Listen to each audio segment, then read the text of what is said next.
Well, hello everybody. Thank you so much for coming. As you know, this is the Multifamily Mastery Meetup, and as always, super excited to be here. It's funny because I was reviewing the last year, all these meetups, and I realized I never actually told anybody who I was when I was up here. And so we're going to change that now. So really quick backstory on me. I started investing when I was 18, 19 with the Seller-Fi duplex, bought 11 more units shortly after that. And it was a mix of family raised capital and refis, things like that. I ended up getting into PM, and I learned I didn't like PM. So I did construction. Management. Yes, property management, thank you. Didn't like that, so I ended up getting into flipping and wholesaling. And I did that with a partner, and we still do that now. We do 8 or 10 deals a year, which is exciting. And it's kind of side income, I guess. And I always wanted to get into the large multi-space. And after kind of doing all that stuff, I worked my way in, started Volcan Capital. I started and founded MMM. And now we have 3 live chapters going, an online version, and 22 units at the moment. And we're closing 12 more next week, which is exciting. So it's been a journey. Speaking of that, a couple things I've learned the last few weeks going through this raise that I want to bring up here that I think is really pertinent just to this conversation, having these events. One, don't raise on the holidays. I wish somebody would have told me that. You could have the best deal. We have a home run deal, and people don't care. They are worried about Christmas. So something to keep in mind. Have backups to your backups. We went through 3 different PMs as of now, and we didn't even close yet. Super interesting. So everything needs a backup. And lastly, you can tell people what they should do. They should invest in this. They should invest in that. But they're ultimately just going to do whatever they want to do. And I have conversations all day with people that they want to hit financial freedom. They want to go to events like this, and they want to do all this stuff. And for some reason, they still just go work on their house and buy a car and blow their money. And you can lead a horse to water, but you can't make them drink. So it's exciting to have all you guys here and to kind of talk about all this fun stuff. Before we jump in, though, I want to point out Gary, who is our sponsor here. Gary's info is on the table right over there. Gary's with GSM Capital. Commercial capital. He's a national direct lender. He does DSCR, fix and flip, commercial, bridge, any financing that you could want, Gary will help and take care of it. He's been in finance for 33 years, 21 years on Wall Street, and he's raised over $6 billion in the real estate industry. I use Gary on all my stuff, and he is phenomenal, so I highly recommend him. A lot of the guys we all work with use Gary, so just want to put it out there. He's not just another sponsor. He's somebody that I highly, highly endorse. So again, his stuff's over there, and I wish he could be here tonight. Without further ado, Jake. Hello. Jake is a veteran of the Marine Corps. He's been in the insurance industry for 10 years. And you do residential and commercial, is that right? I do. Awesome. I'm going to let you explain your story and who you are and what you do. So tell us some more. Before we do, can everybody hear okay? Yeah. Awesome. If anybody sees somebody, just flag them down, tackle them, get their attention. As Cole was so kind to point out, I'm a former jarhead. You know, us Marines, we can't go 5 minutes without saying we're Marines. Once I finished my time in the Corps, I got into loss adjusting on the other side of a private military contract in Trashkanistan. If anybody's ever been there, you know why I call it that. If you haven't, take my word for it. In the adjusting world, I started off handling primarily, almost exclusively, like small potatoes residential losses in Colorado. I worked my way up. I got into some, larger, higher value residential claims. Got the odd, third-party commercial claim. For you as property owners, I'll talk about what that means because I think you're going to want to hear about it a lot. Also, commercial large loss is something that I've been, hacking away at getting into over the course of the past 7-8 years of my career. I haven't exactly gone coast to coast with insurance, but from Colorado to New England to Florida, and pretty much everything in between on the eastern seaboard. Fire, flood, unattended death. Trying to think of some of the more interesting ones. People parking in the living room, usually through another wall. The odd explosion here and there. By and large, if it's something reportable to an insurer, I've dealt with it. I'm positive Cole and Dave have some prompts for me. Absolutely. Which I am happy to answer whenever you're ready. So real quick to just get a poll of the audience here, who's got a residential property that they live in that has insurance? All right. Who's got one that is a investor property that is residential? Okay. Anybody have a commercial unit or commercial property? All right. Okay. Awesome. So that's going to cover both sides of the house there. Okay. As far as those things go. Sarah, you had a question? Well, you guys aren't wearing name tags, and I get the feeling that a lot of you know one another, so you really haven't said your names. Jake, not from What is in my phone? But Jake, Jake Mintz is my last name, Mintz. because if I wanted to do business with you, I have to know your name. If you wanted to do business with me, you couldn't. I'll give you my information anyway, and I'm happy to consult on anything. I get it, but that's okay. Absolutely. For the rest of my bio, I am currently a regional general adjuster at a company called McLaren's Global Claim Services. We are McLaren's is an independent adjusting firm worldwide with a large concentration on commercial large loss. So what do you actually do in simple 8th grade Marine Corps terms? Those are two very different levels, and the Marine Corps is the lower of the two. So in the most layman terms I can think of, as a loss adjuster, as an independent third-party claims adjuster, I try to be the cushion between the insured and the insurer. I work for a variety of carriers, certain underwriters, et cetera, et cetera. They hand me an assignment that says, our insured experienced XYZ loss. Please go out there, investigate, tell us what the exposure is, confirm the origin and cause, coordinate with this contractor or that, get us an agreed cost, or tell us what you think it costs. We're using your number exclusively. Any and all of those can come throughout the whole course of my investigation. So there are times where I can have a really limited exposure to a given claim, and I'll talk to Mr. or Mrs. homeowner or property owner, business owner for one conversation. Say, expect to get an email from me next week, or please respond to me via email when you can. And that might be like the only time they ever hear my voice or see my face. Larger, more complex losses that are get a little hairier, I'll go back for a handful of visits and mark progress on things. All kinds of fun. Cool. Makes sense. So, if you're an investor, I want to boil it down. If you're an investor, you own property, what are some things that you would say watch out for from your experience, just off the bat? If you're an investor and you own property, watch out for tenants. Yep. Always a really good idea as a property owner. God, I hope I'm not telling you anything you don't know, but have your tenants have a renter's policy.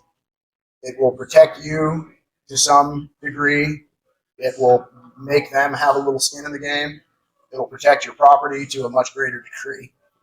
But if you don't have this in your contracts already, I would highly recommend adding language to require a renter's policy in the business, what's known as an HO4, for any of your tenants. For those of you're the only multifamily owner. No, we got a whole bunch of them. Yeah, Oh, we got a few. Yeah. And you were the only hand I saw go up for one. You have an apartment complex? Yeah, small one. Yeah. Gotcha. Most of you, for the properties that you own, a dwelling policy, usually a DP3, is going to be the kind of thing that you'd want to talk to your agents and brokers about. That will have the most comprehensive coverage for a dwelling policy that you yourselves do not personally occupy. As we go through, if anybody has specific questions about this policy or that, feel free to throw them at me. I'll answer as best I can. So let me ask you a question, a follow-up to that. So if I require renter's insurance, Yes. something disastrous happens on their end and they don't have it, what does that actually look like? So if I'm going to give you an exact scenario. okay, hit me. So let's say that you have this hypothetical investment property, 289 Fairview Street, Unit 1, and Is unit one upstairs or down? downstairs. Okay. And so because it's downstairs, it's 10 times worse. So this tenant, they're out of there, and the last thing that they do, just to say thank you for the kind service, is they punch holes in all of the walls, rip the trim off of all of the doors, windows, bathrooms, smash the bathroom vanity, and take the water, turn it into the on position, break the faucet off, break both water shutoffs off of the sink, and then lock the door and leave. And then because it's the first floor unit, nobody knows about this until 48 hours later when the contractor shows up to start the unit turn, that they go, oh, we got a problem here. And so at this Obviously, point you in have no time, renter's policy. the tenant's rental policy, they are out somewhere in and around this time. So the problem with that scenario specifically, let's step into the land and make believe here for a second. I'll put on my cardigan and my sneakers and head over that way.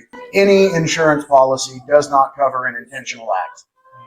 So if you have renters who have a renter's policy and they do to your property what these have done, which in common speak is called vandalism, then their policy is doing nothing. Even if it happened within the policy period, it doesn't cover intentional acts. So now your DP needs to kick in, your dwelling policy, or if you have it, a commercial policy, needs to kick in, and vandalism is something that the policy will have coverage for. You just get to participate via your deductible because your premium isn't enough. So Sweet. So Love you pay that. your insurance deductible, and then then somebody like me should come what out. happens next? So most people who pay for insurance never use insurance. I think it's something the insurance industry banks on. People will just give them money forever and ever and ever and never come back to them and say, hey, I've been giving you money for 40 years. Now these people fucked up my shit. Kind of like my gym membership. Yeah. Okay. Very much the same, yes. Same as mine. Jesse uses ours. It's okay. So when an insurable event comes along, you have a renter that screws up your property beyond just the standard hard living. You have an explosion, you have a water, you have a fire, you have a vehicle impact, you have a meth lab, you have an unattended death or an intentional death, all kinds of fun there. Most people have no idea what to do. So their first call is to the person that sold them the policy, who oftentimes is like the least helpful person. But they are the only person you know, and they get the ball rolling for you. So you call your agent, you call your broker, and say, I've had a fill-in-the-blank loss. I need somebody. They get the ball rolling for you. Somebody from your carrier, be it your, God, I hope not, or whoever your property carriers are, gives you a call and say, we've received your claim. Sometimes they'll have in-house staff, like Sam. Anybody doesn't know my friend Sam over here? They'll have in-house staff, and they'll frag out what's called a staff adjuster, and they'll come take it over. A lot of times, larger commercial carriers don't have that, and they'll hire somebody like me, an independent, to come out and say, our insured has reported this loss. Go out there, look at it, confirm what it is, when it happened, where it happened, how it happened, how much it's going to cost us to get rid of this insured. Because in the insurance industry, again, if anybody doesn't know this, I'll tell you for free, the best kind of claim, the absolute favorite claim of anybody in my seat is a closed one. The moment we get an assignment, there's an initial rush of, awesome, I got work, followed immediately by, how do I close this? Awesome.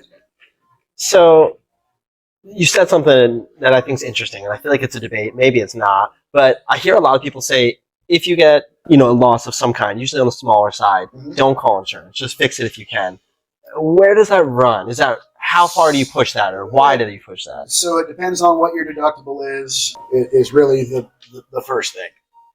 If you have a 16-unit row home in South Philly, and you get a $3,000 loss and you have a $5,000 deductible, don't bother. If you have a 16-unit and you have a $10,000 loss and a $10,000 deductible, don't bother. $10,000 deductible and a $15,000 loss. Me personally, I still wouldn't bother. Juice isn't worth the squeeze. There's at some point, you're going to do a cost-benefit analysis and say, my deductible is X, and I think this damage is going to cost me X plus. You set, your own boundaries on that. If you are somebody that has a very high deductible because you want to pay the least premium, you're participating more in every loss you have. Where does everyone own properties? Like primarily here in Allentown or tri-state area, tri-county area? Relatively. All around? Okay, so not all counties are created equally. Not all tenants are created equally. Some areas have better tenants than others. Your rent is usually reflective of the quality of tenant. There's a lot that goes in there, but just out of curiosity, what's the largest property you own? 4-unit East Allentown. 4-unit in East Allentown. And what's the premium that you pay for your insurance coverage there? Really personal question. What's the deductible that you have set for your policy? I think 2,500. Okay, that's actually a really reasonable deductible for something like that. And how much coverage is your $2,500 deductible buy you? No, I have at least 300,000 in liability, and then it's like replacement coverage. Okay. And is that kind of echoed throughout? You're going to see wild variations here. Yeah. My partners and I just requoted our portfolio, and we said, insurance is expensive, our cash flow is good. We're going to set our deductibles at $10,000. So for us, anything 15 grand, 20 grand or what, really is going to be the threshold before we start thinking of making a claim there.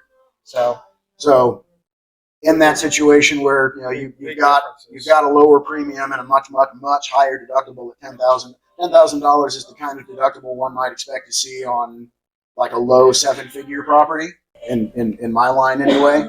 But also dealing with commercial large losses policies and claims where it's it's an $8 billion project and a $2.5 million deductible.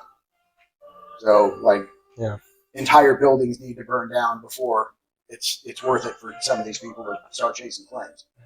And we're in a much smaller scale here, but I feel like I'm rambling. Well, really, what I think it comes down to is how's your business look as far as cash reserves? If you guys have to pay out a $10,000, smaller loss like that, is that going to impact your business's cash flow or not? That's really one of the key ways that you can look at it. Yeah. Is if I have to take a hit for 10 grand, is that going to impact my financial health? Is it going to cause me stress? If the answer is yes, then you should definitely be looking at that lower premium or slightly higher premium for a much lower deductible. And I'll try to speak in the broadest generality I can. If you have a unit that's say 1,700 square feet and 1,000 of it is some kind of wood floor, whether that's a natural wood floor like what we're standing on right now, or if it's a vinyl plank of some sort made to look like wood, or a laminate wood floor, or a pre-engineered hardwood, which if anybody doesn't know is just really high-grade laminate, pre-engineered hardwood. 1,000 square feet of that is going to run, depending on color and finish and a handful of other variables, you're looking somewhere between $8,000 and $12,000 for 1,000 square feet of engineered hardwood. Maybe only 6,000 to 8,000 if you're talking about laminate wood floor. So if somebody clogs a toilet, if somebody thinks, oh, I'll just turn the faucet on for a minute while I go do this thing in the other room because these dishes need to marinate for a minute before I come back to it. If you have a continuous floor, especially something like this, once this wood floor cups or warps or buckles or all of those things, there is no spot replacement. The entire thing comes up. The space this size, we're talking about $45,000, $50,000 just in the floor. Before the finish, before the moving all the chairs out, before pulling off the trim, before the touch-up paint that has to be done. Extra. If this entire floor had to go, we're talking easily $100,000.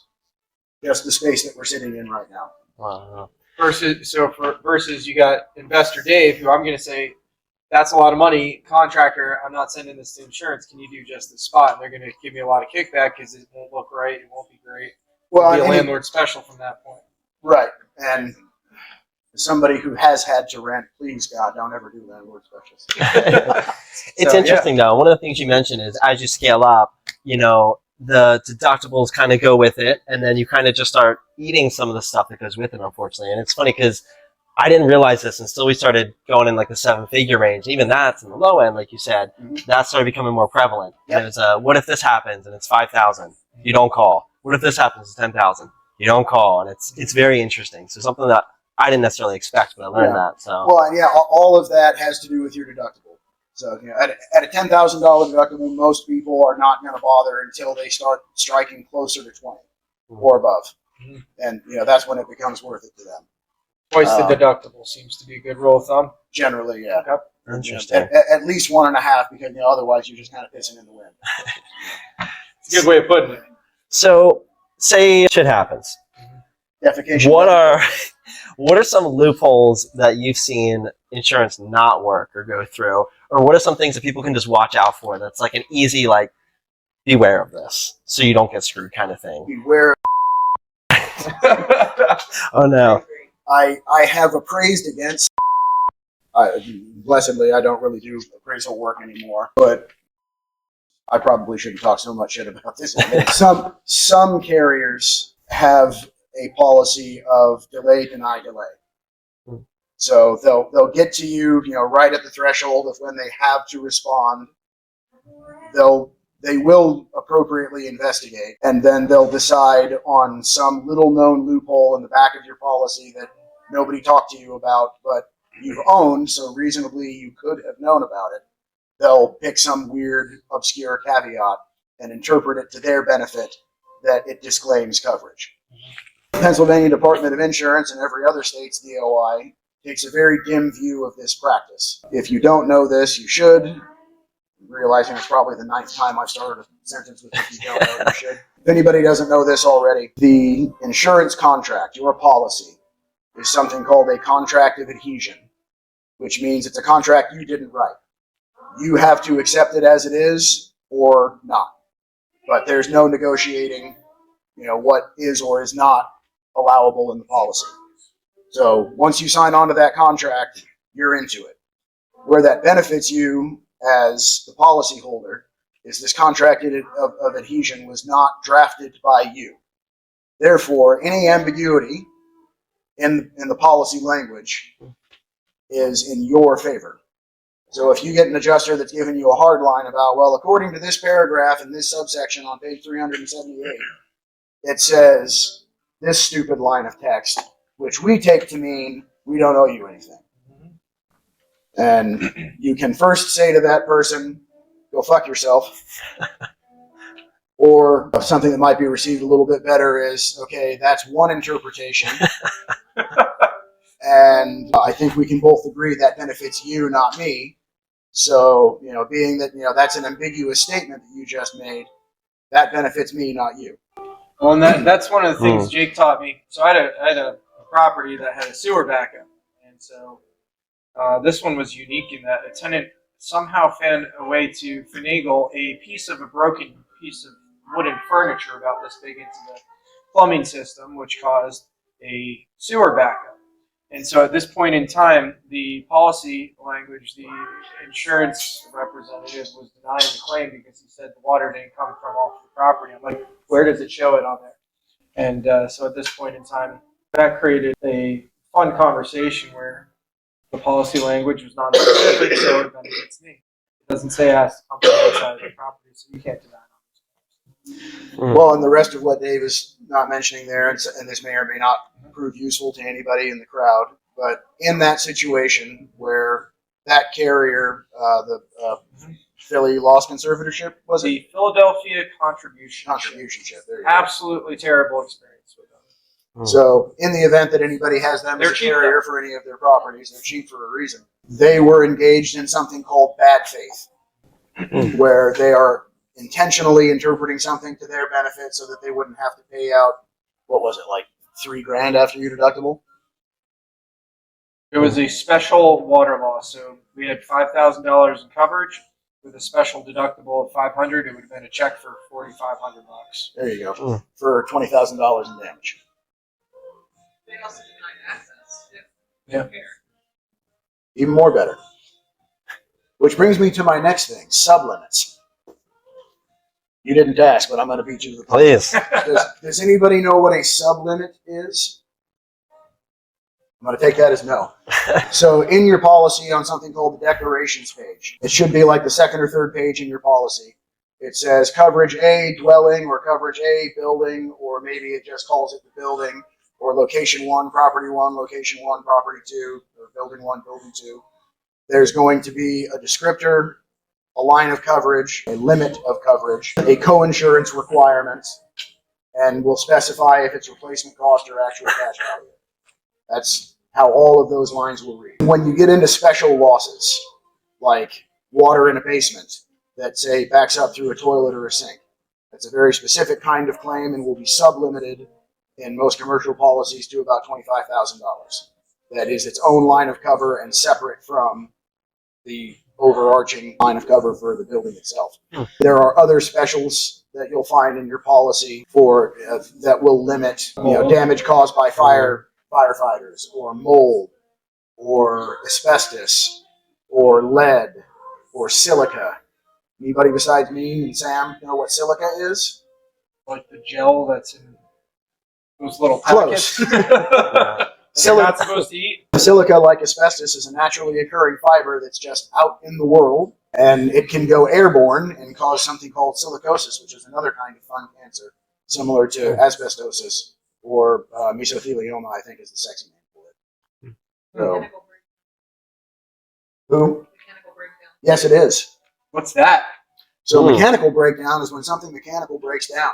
Wow, that doesn't help me. Thank you. A lot of utility rooms, especially in older buildings, the utility spaces will have a crawl space that houses all of the mechanics for the house. You got your HVAC, your water pump, your air filters, condenser coils almost exclusively are on the exterior. A number of other mechanicals that for whatever reason can take a shit. They go underwater, they get struck by lightning, they go on fire. You have somebody that comes to strip all the copper out of it because they wanted to get 12 pennies. Like any number of things can happen with mechanical break. That last one would still fall under vandalism, though. Mechanical breakdown can also be sublimited, and what does Hanover write mechanical breakdown for? 25, 50? It goes up to like 100, but you can get as much as you want on the pay for the extra person. Right. Which. But it's good to have a separate deductible applied to that, which is normally less than the primary, and then it includes HVAC, it includes ductwork, it includes anything except for age, wear, tear, and deterioration. Your mechanical items break down. That's where your cost comes in. So it's worth having. Sam just gave me a great little prompt memory jogger there. One big problem many property owners, not just commercial, but personal property owners, commercial property owners, big mistake a lot of people in these situations make is they treat their insurance policy like a maintenance policy. And that's not what insurance is for. So when you buy a 30-year-old property with a 40-year-old roof on it, that roof was dead before that was your property. You cannot, at the first rain event like tonight, go to your insurance company and say, we had a bad storm and my roof is damaged as a result of it. I've got water coming in. Because the first thing that's going to happen is the greenest adjuster in the world is going to show up, look at your roof and say, unrelated prior damage, not covered. So lightning round, couple quick questions. All right, I always get asked by my agents if I want terrorism coverage for an extra $75 a year. Have you ever seen anyone get a payout for terrorism coverage? Not for about 23 years. Awesome. Okay. Doing the math there. All right. Yeah. So we got that one. So probably not the most likely to be utilized. I mean, terrorism coverage is really good in like Ukraine and Israel right now. Okay. Sounds good. Not so much something we need to worry about here right this very moment. All right, next question. You've got you've seen a couple of things. What are the stupidest, most preventable reasons for a loss that you've seen that a landlord could have fixed with just a little bit of care and maybe $10 or something easy? I don't know about just $10, but really regular maintenance inspections. Check your ducts, check your plumbing, check your roof, check your insulation. We're in a humid part of the country. If your property HVAC units do not have integrated dehumidifiers, it's a really good investment to look into something like that. And don't shut off the utilities when the place is vacant. Keep at least one HVAC unit going. So I didn't realize you were talking about that kind of preventable. Yeah, just because somebody isn't living in your property doesn't mean it doesn't need to be conditioned anymore, especially in the winter. Mm-hmm. Yep. A simple one that I saw recently was the silicone for a bathtub was not done. It had cracked a little bit. And so, of course, the kid's bathtub overflows a little bit. And next thing you know, water comes into the kitchen ceiling. One of the most preventable things I think you can all do as property owners is swallow your pride and hire somebody that knows more than you. Okay. Because by the time you try to figure out how to become, this week's do-it-yourselfer, and you watch all the YouTube tutorials, and you buy all the tools that you need, and you get all the material that you need, and you watch that YouTube tutorial one more time, you're going to do almost as good a job as somebody who just started doing this work under the watchful eye of a professional. Cool. Final lightning round question for me, and then I'll stop talking for a little bit. We have a claim. It gets denied because they are trying to use ambiguous language, but it's not benefiting me. What do I do then to get that turned around and turned into my favor? Who do I call? Do I go to an attorney? In the event you have a carrier who is outright denying coverage for what should be an open and shut case of this is covered. Can't believe you're forcing me to say this, and I hate you for it.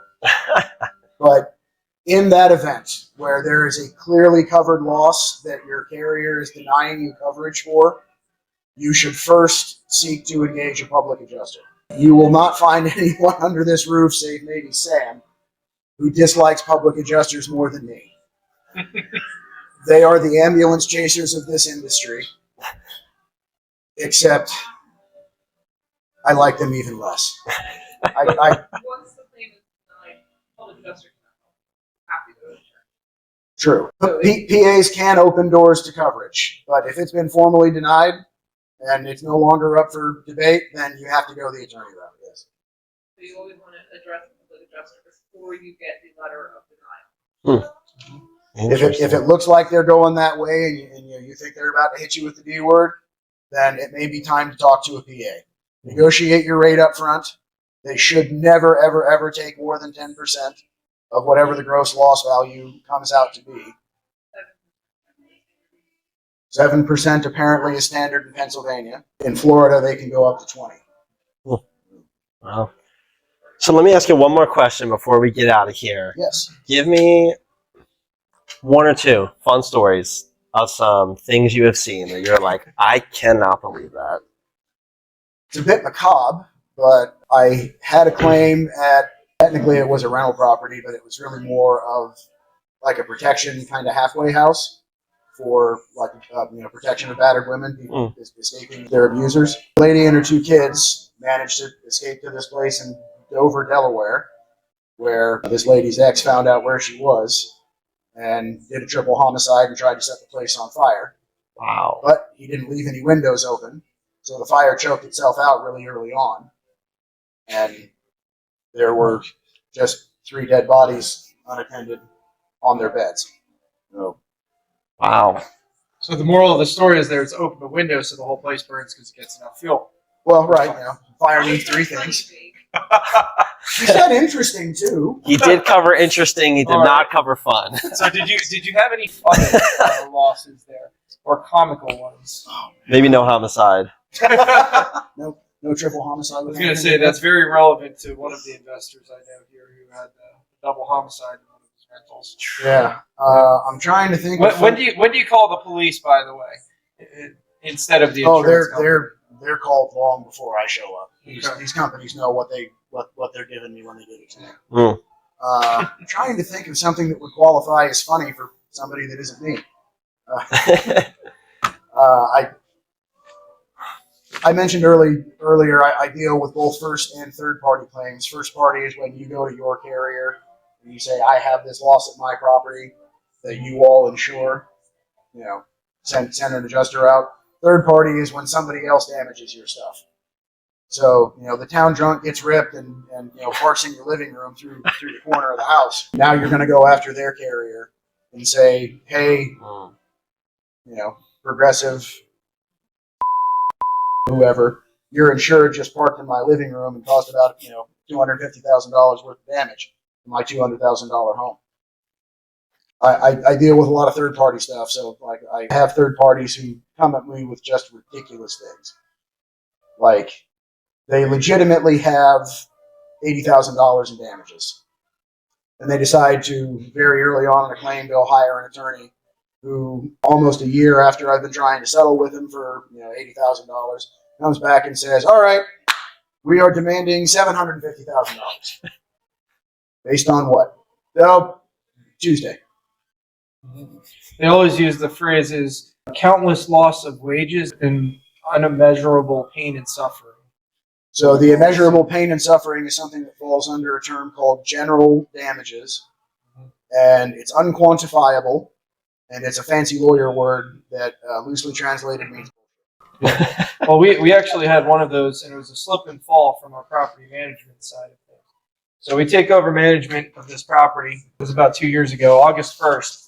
August 3rd, we get hit with the lawsuit that the day before. Congratulations, this person slipped and fell and broke their hip and blah, blah, blah. So we've managed this property for less than 48 hours. Okay, great. So we start working through the process. Attorneys are doing their thing. We have about 20 hours of time invested in a $2,500 legal deductible. Goes to a court hearing, actually. And it turns out, so the judge is sitting there and he's like, all right, so tell us your story. And she's like, well, it was the carpet and it was frayed, and because it wasn't properly maintained, I slipped and I fell and I broke my hip. And this, okay, great. And where do you live? 1124 Butler Street. Judge goes, where is this? 1124 Butler Street. We're here for 1118 Butler Street. He goes, oh, yeah, I don't live at 1118 Butler Street.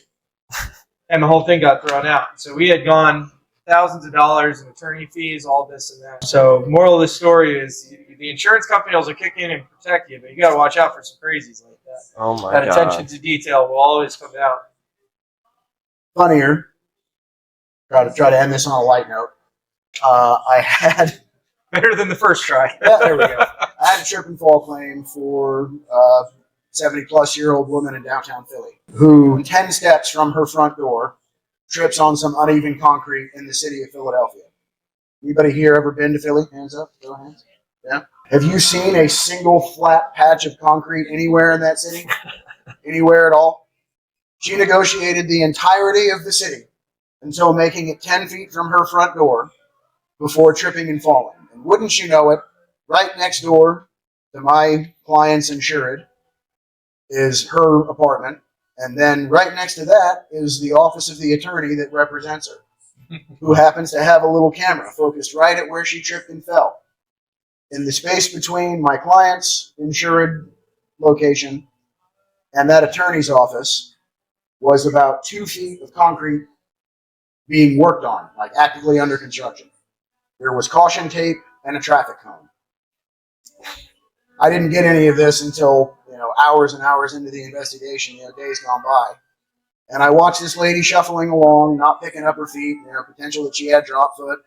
I won't go into the medicals of it. But shuffle, shuffle, shuffle. And then she trips in slow motion. Falls like timber, hits her face. Now, this is funny because again, negotiated the entire city of Philadelphia without a scratch. Makes it to the street, the sidewalk, the 10 feet in front of where she lives, that she deals with every day, that she knows is under construction, that has caution tape, that has a traffic cone on it, and trips there. I'm a little heartless when it comes to these things. I wrote my report and said, deny it. It's an open and obvious hazard. How much more precaution could have been put in place there? I tell you all this story to say, wherever you own property, look at your plat maps, look at your property descriptions, figure out how much of the sidewalk in front of your property belongs to you and where it becomes the city's problem. And please, please, please, maintain it. If you're ever doing anything, mark it, frickin' stripe it with Day-Glo paint, put big caution signs all over the place. Like, go out of your way to mark these spaces under construction or under repair. You'll thank me, for hundreds of thousands of dollars in GL claims. Noted. Love that. Well, with that, thank you so much. So if we give a round of applause for Jake.